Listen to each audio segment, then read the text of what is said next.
ಪ್ರೇಮಲೋಕದ ಪಾರಿಜಾತವೇ ಯಾಕೆ ನೀನು ಎದೆಯ ತುಂಬಿದೆ.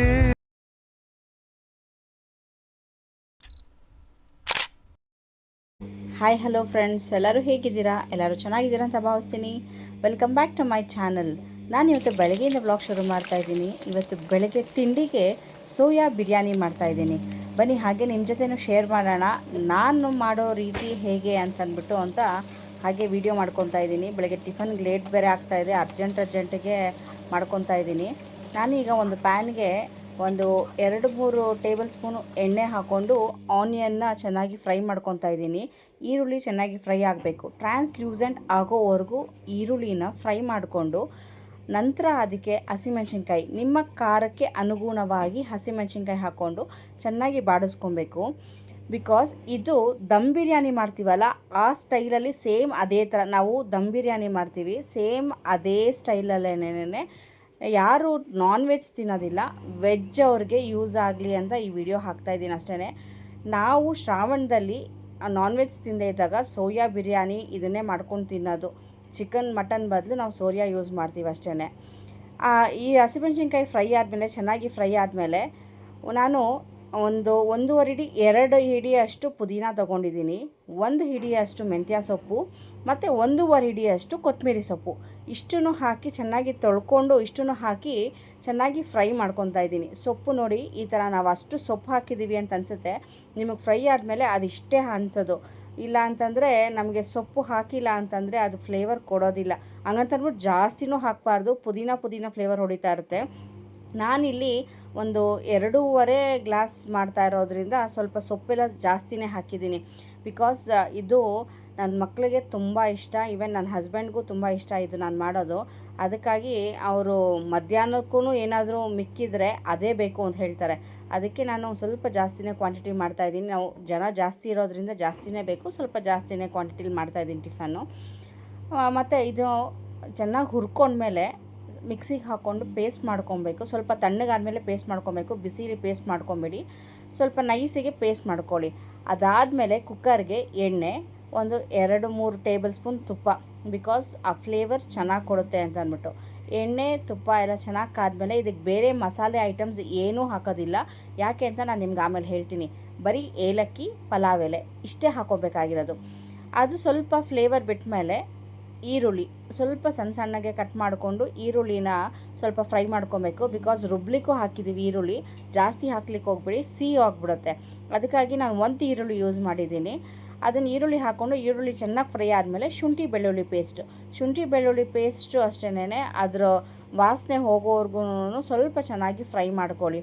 ಅದು ಫ್ರೈ ಆಗ್ತಿದ್ದಂಗೆ ನಿಮಗೆ ಗೊತ್ತಾಗುತ್ತೆ, ಒಂಥರ ಅರೋಮ ಸ್ಟಾರ್ಟ್ ಆಗುತ್ತಲ್ಲ, ಅದು ಗೊತ್ತಾಗುತ್ತೆ. ಅದಾಗ್ತಿದ್ದಂಗೆ ನಾವು ಏನು ಪೇಸ್ಟ್ ಮಾಡಿ ಇಟ್ಕೊಂಡಿದ್ದೀವಿ ಈ ಪೇಸ್ಟನ್ನ ಹಾಕ್ಕೊಳ್ಳಿ. ಬಿಕಾಸ್ ನಾವು ಫ್ರೈ ಮಾಡಿರೋದ್ರಿಂದ ಅಷ್ಟು ನಾವು ಎಣ್ಣೆಯಲ್ಲಿ ಫ್ರೈ ಮಾಡ್ಕೊಬೇಕು ಅಂತೇನಿಲ್ಲ. ಈರುಳ್ಳಿ ಮತ್ತು ಸೊಪ್ಪುಗಳು ಏನಿದೆ, ಹಸಿಮೆಣ್ಸಿನ್ಕಾಯಿ ಎಲ್ಲ ಫ್ರೈ ಮಾಡ್ಕೊಂಡಿದ್ದೀವಿ, ತುಂಬ ಫ್ರೈ ಆಗಬೇಕು ಅಂತೇನಿಲ್ಲ. ಸ್ವಲ್ಪ ಫ್ರೈ ಆಗ್ತಿದ್ದಂಗೆ ಎಣ್ಣೆಯಲ್ಲಿ ಇದಕ್ಕೆ ಬಿರಿಯಾನಿ ಪೌಡರ್ ಸೇರಿಸ್ಬೇಕು. ಇದು ಮನೆಯಲ್ಲೇ ಮಾಡಿರೋ ಅಂಥ ಬಿರಿಯಾನಿ ಪೌಡರು. ಈ ಪೌಡರ್ನ ಸೇರಿಸ್ಬೇಕು. ಇದು ಒಂದು ಪೌಡ್ರ್ ಆ್ಯಡ್ ಮಾಡಬೇಕಾದ್ರು, ಮತ್ತು ಅದಕ್ಕಾಗಿಯೇ ನಾನು ಹೇಳಿದ್ದು ಯಾವುದೇ ಥರದ ಮಸಾಲೆ ಐಟಮ್ ಆ್ಯಡ್ ಮಾಡೋಗಿಲ್ಲ. ಬಿಕಾಸ್ ಎಲ್ಲ ಇದರಲ್ಲೇ ಇರುತ್ತೆ. ಅದನ್ನು ಆ್ಯಡ್ ಮಾಡಿ ಮತ್ತು ಸ್ವಲ್ಪ ಅರಿಶಿನ ಪುಡಿ ಹಾಕ್ಕೋಬೇಕು. ಮತ್ತು ನಾನು ಸೋಯಾನ ಫಸ್ಟೇ ನೀರಲ್ಲಿ ನೆನೆಸ್ಕೊಂಡಿದ್ದೆ, ಅದಕ್ಕಾಗಿ ಅದನ್ನು ಸ್ವಲ್ಪ ಸಾಫ್ಟ್ ಆಗೋವರೆಗೂ ಸ್ವಲ್ಪ ಬೆಚ್ಚಗಿರೋ ನೀರಲ್ಲಿ ನೆನೆಸ್ಕೊಂಡು ನೀರೆಲ್ಲ ಹಿಂಡಿ ಆ ನೀರೆಲ್ಲ ತೆಗೆದು ಮತ್ತೆ ಇದೇನು ಫ್ರೈ ಆಗಿದೆ ಇದಕ್ಕೆ ಹಾಕ್ಕೊತಾ ಇದ್ದೀನಿ ಸೋಯಾನ. ರಿಯಲಿ ಟೇಸ್ಟ್ ಮಾತ್ರ ಒಂದು ಸತಿ ಟ್ರೈ ಮಾಡಿ ನೋಡಿ, ಟೇಸ್ಟ್ ಮಾತ್ರ ಸೂಪರ್ ಆಗಿರುತ್ತೆ. ಮತ್ತು ಇದಕ್ಕೆ ಬಟಾಣಿ ಸೇರಿಸ್ಕೊತಾ ಇದ್ದೀನಿ. ಮತ್ತು ಟೊಮೆಟೊ ನಾನು ಫಸ್ಟೇ ಹಾಕಲಿಲ್ಲ, ನಾವು ಬಿರಿಯಾನಿಗೆ ಟೊಮೆಟೊ ಹಾಕೋದಿಲ್ಲ, ಇದು ವೆಜ್ ಆಗಿರೋದ್ರಿಂದ ನಾನು ಟೊಮೆಟೊ ಸೇರಿಸ್ತಾ ಇದ್ದೀನಿ. ಟೊಮೆಟೊ ಮುಂಚೆನೇ ಹಾಕ್ಬಿಟ್ರೆ ತುಂಬ ಸ್ಮ್ಯಾಶ್ ಆಗೋಗಿ ತುಂಬ ಸಾಫ್ಟ್ ಅಂತ ಅನಿಸ್ಬಿಡುತ್ತೆ. ನಮಗೆ ಟೊಮೆಟೊ ಒಂದು ಸ್ವಲ್ಪ ಸಿಗ್ತಾ ಇರಬೇಕು ತಿನ್ನಬೇಕಾದ್ರೆ, ಆವಾಗ ಚೆನ್ನಾಗಿರುತ್ತೆ.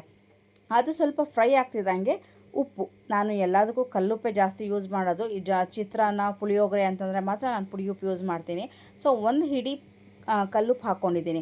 ನೋಡಿ ಇಷ್ಟು ಫ್ರೈ ಆಗಬೇಕು. ಫ್ರೈ ಆಗ್ತಿದ್ದಂಗೆ ಇದಕ್ಕೆ ನೀರು ಸೇರಿಸ್ಕೊಬೇಕು. ನಾನು ಮಿಕ್ಸಿಲಿ ಏನು ಪೇಸ್ಟ್ ಉಳಿದಿತ್ತು ಅದೇ ನೀರನ್ನೇ, ಅಂದರೆ ಅದು ಮಿಕ್ಸಿಗೆ ನೀರು ಸೇರಿಸಿ ಅದೇ ನೀರನ್ನ ಆ್ಯಡ್ ಮಾಡ್ಕೊಂಡಿದ್ದೀನಿ. ಇದು ನೀರು ಸ್ವಲ್ಪ ಕುದಿಯೋ ಅಷ್ಟರಲ್ಲೇ ನಾನು ಅಕ್ಕಿನ ತೊಳ್ಕೊತಾ ಇದ್ದೀನಿ.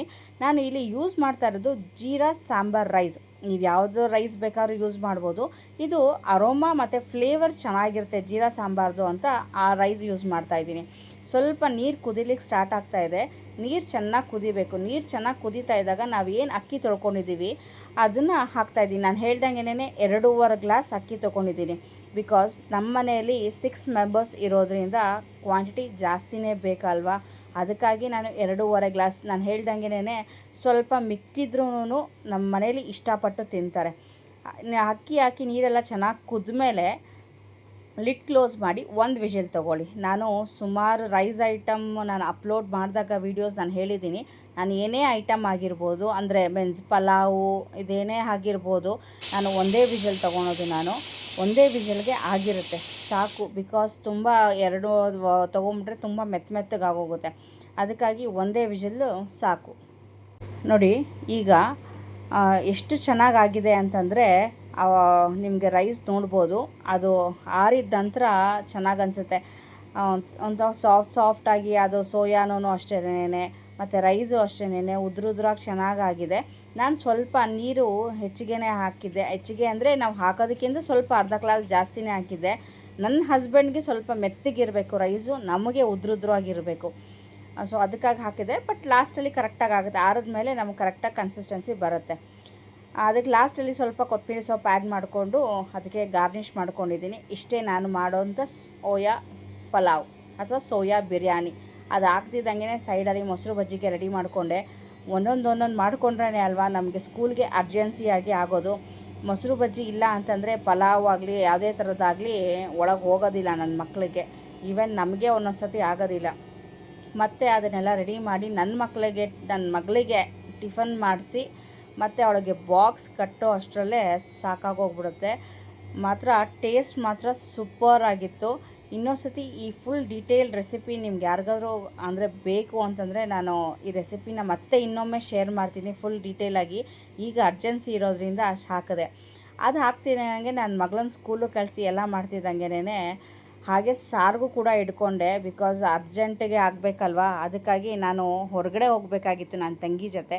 ಅದಕ್ಕಾಗಿ ಸಾರಿಗೂ ಒಂದು ಕಡೆ ಬೇಳೆ ಇಟ್ಕೊಂಡಿದ್ದೆ. ಬೇಳೆನೂ ಕೂಗಿ ಎಲ್ಲ ಪ್ರೆಷರ್ ಬಿಟ್ಟು ಸೊ ಅಷ್ಟು ಸ್ಮ್ಯಾಶ್ ಮಾಡ್ಕೊಂಡು ಎಲ್ಲ ಆಗಿತ್ತು. ನಾನು ಏನು ಮಾಡ್ತಾಯಿದ್ದೆ ಅಂತಂದರೆ ಸೊಪ್ಪು ದಂಟು ಬೇಳೆ ಹುಳಿ ಮಾಡ್ತಾಯಿದ್ದೆ. ಅದಕ್ಕಾಗಿ ಫಸ್ಟು ಬೇಳೆ ತಿಂಡಿಗಿಟ್ಟಾಗೇ ಬೇಳೆ ಎಲ್ಲ ಬೇಯಿಸ್ಕೊಂಬಿಟ್ಟಿದ್ದೆ. ಯಾಕೆಂದರೆ ಸೊಪ್ಪು ಆಮೇಲೆ ಹಾಕ್ತೀವಲ್ಲ, ಅದಕ್ಕಾಗಿ ಫಸ್ಟ್ ಬೇಳೆ ಎಲ್ಲ ಬೇಯಿಸ್ಕೊಂಡು ನಂತರ ದಂಟು ಸೊಪ್ಪು ನಾನು ಏನು ತೊಗೊಂಡಿದ್ದೀನಿ, ನಾನು ದಂಟು ಮತ್ತು ಅರವೆ ಎರಡೂ ಮಿಕ್ಸ್ ಮಾಡಿದ್ದೆ. ಅರವೆ ಸ್ವಲ್ಪ, ದಂಟು ಸ್ವಲ್ಪ ಜಾಸ್ತಿನೇ ಮಿಕ್ಸ್ ಮಾಡಿದ್ದೆ. ಇದನ್ನು ಸ್ವಲ್ಪ ಸಣ್ಣದಾಗಿ ಕಟ್ ಮಾಡಿಕೊಂಡು ಅದಕ್ಕೆ ಬೇಳೆ ಜೊತೆಗೆ ಹಾಕಿ ಅದಕ್ಕೆ ಸ್ವಲ್ಪ ಬೆಳ್ಳುಳ್ಳಿ, ಟೊಮ್ಯಾಟೊ ಮತ್ತು ಈರುಳ್ಳಿ. ಹುಣ್ಸೆಹಣ್ಣು ಯೂಸ್ ಮಾಡೋರು ಟೊಮೆಟೊನ ಸ್ವಲ್ಪ ಕಮ್ಮಿ ಯೂಸ್ ಮಾಡ್ಕೊಳ್ಳಿ. ನಾವು ಹುಣ್ಸೆಹಣ್ಣು ಯಾವುದಕ್ಕೂ ಜಾಸ್ತಿ ಯೂಸ್ ಮಾಡೋದಿಲ್ಲ. ನಾನು ಕಾಳುಳ್ಳಿ ಸಾರಿಗೆ ಮಾತ್ರ ಹುಣ್ಸೆಹಣ್ಣು ಮತ್ತು ಬಸ್ಸಾರು ಕಾಳುಳ್ಳಿ ಸಾರು ಇಂಥದಕ್ಕೆ ಮಾತ್ರ ಹುಣ್ಸೆಹಣ್ಣು ಯೂಸ್ ಮಾಡ್ತೀವಿ. ಬೇಳೆ ಸಾರಿಗೆಲ್ಲ ಯೂಸ್ ಮಾಡೋದಿಲ್ಲ, ನಮ್ಮ ಮನೆಯಲ್ಲಿ ತಿನ್ನೋದಿಲ್ಲ. ಅದಕ್ಕಾಗಿ ನಾನು ಟೊಮೆಟೊನ ಹೆಚ್ಚಿಗೆ ಯೂಸ್ ಮಾಡ್ತೀನಿ. ಸ್ವಲ್ಪ ಜೀರಿಗೆ, ಸಾಂಬಾರು ಪುಡಿ ಎಲ್ಲ ಅದಕ್ಕೆ ಹಾಕಿ ಒಂದು ಬೇಳೆ ಚೆನ್ನಾಗಿ ಬೆಂದಿದೆ. ಸೊ 1-2 ವಿಷಲ್ ತೊಗೊಂಡ್ರೆ ಸೊಪ್ಪು ಇದು ಎಲ್ಲ ಚೆನ್ನಾಗಿ ಸ್ಮ್ಯಾಶ್ ಆಗಿ ಎಲ್ಲ ಬೆಂದಿರುತ್ತೆ. ಅದು ಬೆಂದ ನಂತರ ಒಂದು ಪ್ಯಾನಲ್ಲಿ ಎಣ್ಣೆ, ಸಾಸಿವೆ, ಜೀರಿಗೆ ಮತ್ತು ಈರುಳ್ಳಿ, ಬೆಳ್ಳುಳ್ಳಿ ಮತ್ತು ಕರ್ಬೇವಿನ ಸೊಪ್ಪು ಇಷ್ಟನ್ನು ಹಾಕಿ ಚೆನ್ನಾಗಿ ಫ್ರೈ ಮಾಡಿಕೊಂಡು ಸ್ವಲ್ಪ ಇಂಗು, ಆ ಘಮ ಏನಿದೆ ಇಗ್ಗೋದು ಫ್ರೈ ಮಾಡಿದಾಗ ಮತ್ತು ಸಾಂಬಾರಲ್ಲಿ ಟೇಸ್ಟ್ ಚೆನ್ನಾಗಿ ಕೊಡುತ್ತೆ. ಸೊ ಸ್ವಲ್ಪ ಹಿಂಗೆ ಹಾಕ್ಕೊಂಡಿದ್ದೀನಿ. ನಮ್ಮನೆಯವ್ರಿಗೆ ಹಿಂಗೆ ಆಗೋದೇ ಇಲ್ಲ, ಆದರೆ ಒಂದೊಂದ್ಸತಿ ಹಾಕ್ಬಿಟ್ಟಿರ್ತೀನಿ ಚೆನ್ನಾಗಿರುತ್ತೆ ಅಂತ ಅಂದ್ಬಿಟ್ಟು. ಹಾಕ್ಕೊಂಡು ನಾವೇನು ಬೇಯಿಸ್ಕೊಂಡಿದ್ದೀವಿ ಅದನ್ನು ಹಾಕಿ ಚೆನ್ನಾಗಿ ಕುದಿಸ್ಕೊಬೇಕು. ಅಷ್ಟೇನು ಜಾಸ್ತಿ ಏನಿಲ್ಲ, ಒಂದು ಸ್ವಲ್ಪ, ಯಾಕೆಂದರೆ ಎಲ್ಲ ಬೆಂದಿದೆಯಲ್ವಾ. ಕುದಿಸ್ಕೊಂಡು ಒಂದು ಸೈಡ್ ನಾನು ಮುದ್ದೆಗೂ ಇಟ್ಕೊಂಡಿದ್ದೀನಿ. ನಾನು ಹೇಳ್ದಂಗೆ ನನ್ನ ಸಿಸ್ಟರ್ ಜೊತೆ ಆಚೆ ಹೋಗಬೇಕಾಗಿರೋದ್ರಿಂದ ನಮ್ಮ ಅತ್ತೆ ಮಾವಂಗೆ ಎಲ್ಲ ಮುದ್ದೆ, ಅನ್ನ, ಸಾರು ಎಲ್ಲ ಮಾಡಿಟ್ಟು ಹೋಗಬೇಕು. ಸೊ ಅದಕ್ಕಾಗಿ ಬೇಗ ಮಾಡ್ಕೊತಾ ಇದ್ದೀನಿ. 12 ಗಂಟೆಗೆಲ್ಲ ಹೋಗಬೇಕಾಗಿತ್ತು. ಸೊ 11 ಗಂಟೆ 11:15 ಬಿಡೋಣ ಅಂತ ಅಂದ್ಬಿಟ್ಟು ಸಾರು ಮುದ್ದೆ ಎಲ್ಲ ಮಾಡಿಟ್ಟೆ. ಓಕೆ, ನಾನು ಹೇಳ್ದಂಗೆನೇ ಅಲ್ಲಿ ವಿಡಿಯೋ ಎಂಡ್ ಮಾಡಲಿಕ್ಕೆ ಆಗಲೇ ಇಲ್ಲ. ಮತ್ತು ಅದರದ್ದೇ ಕಂಟಿನ್ಯೂಷನ್ ವ್ಲಾಗ್ ಇದು. ನಾನು ಮತ್ತು ನನ್ನ ಸಿಸ್ಟರು ಇವ್ರನ್ನ ನೀವು ನೋಡೇ ಇರ್ತೀರ. ಎಲ್ಲಿ ನೋಡಿರ್ತೀರಪ್ಪ ಅಂತಂದರೆ ಸಿಹಿ ಜೇನು ಚಾನಲ್ ಅಂತ ಅಂದ್ಬಿಟ್ಟು ನನ್ನ ಸಿಸ್ಟರ್ ಚಾನಲ್ ಇದೆ. ಯಾರಾದರೂ ಆ ಚಾನಲ್ನ ಸಬ್ಸ್ಕ್ರೈಬ್ ಮಾಡ್ಕೊಂಡಿಲ್ಲ ಅಥವಾ ನೋಡ್ತಾ ಇಲ್ಲ ಅಂದರೆ ಪ್ಲೀಸ್ ಒನ್ಸ್ ನೋಡಿ. ನಿಮ್ಮ ಎಲ್ಲರ ಸಪೋರ್ಟ್ ನಮಗೆ ತುಂಬ ಮುಖ್ಯ ಆಗಿದೆ. ನಾವೀಗ ಎಲ್ಲಿಗೆ ಬಂದಿದ್ದೀವಿ ಅಂತಂದರೆ ನಾವು ಬಂದಿರೋದು ಚಿಕ್ಕಪೇಟೆಗೆ. ಸ್ವಲ್ಪ ಶಾಪಿಂಗ್ ಇರೋದ್ರಿಂದ ಚಿಕ್ಕಪೇಟೆಗೆ ಬರಬೇಕಾಗಿತ್ತು. ನನ್ನ ಈ ಶಾಪಿಂಗ್ ಏನಕ್ಕೆ ಏನು ಅಂತ ಲೇಟ್ರ್ ಆನ್ ತಿಳಿಸ್ತಾ ಹೋಗ್ತೀನಿ. ಬಿಕಾಸ್ ಈಗ ನಾನು ಯಾವುದನ್ನು ಅದನ್ನು ಹೇಳಲಿಕ್ಕಾಗೋದಿಲ್ಲ ವಿಡಿಯೋಲಿ. ಸ್ವಲ್ಪ ದಿವಸ ಮುಂದೆ ವಿಡಿಯೋಲಿ ನಾನು ಹೇಳ್ತಾ ಹೋಗ್ತೀನಿ ಏನಕ್ಕೋಸ್ಕರ ಶಾಪಿಂಗು ಏನಕ್ಕೆ ಅಂತ ಅಂದ್ಬಿಟ್ಟು. ಓಕೆ ಫ್ರೆಂಡ್ಸ್, ನನ್ನ ಈ ವ್ಲಾಗ್ನ ಇಲ್ಲಿಗೆ ಎಂಡ್ ಮಾಡ್ತಾ ಇದ್ದೀನಿ. ಯಾರಿಗೆಲ್ಲ ನನ್ನ ವಿಡಿಯೋ ಇಷ್ಟ ಆಗಿದೆ ಲೈಕ್ ಮಾಡಿ, ಶೇರ್ ಮಾಡಿ, ಸಬ್ಸ್ಕ್ರೈಬ್ ಮಾಡಿ, ಪಕ್ಕದಲ್ಲಿರೋ ಬೆಲ್ ಐಕಾನ್ನ ಪ್ರೆಸ್ ಮಾಡಿ. ನಾನು ಹಾಕೋ ಎಲ್ಲ ವಿಡಿಯೋ ನೋಟಿಫಿಕೇಷನ್ಸು ನಿಮಗೆ ಬರುತ್ತೆ. Okay, thank you. Thanks for watching. Stay tuned for the next videos. Bye bye.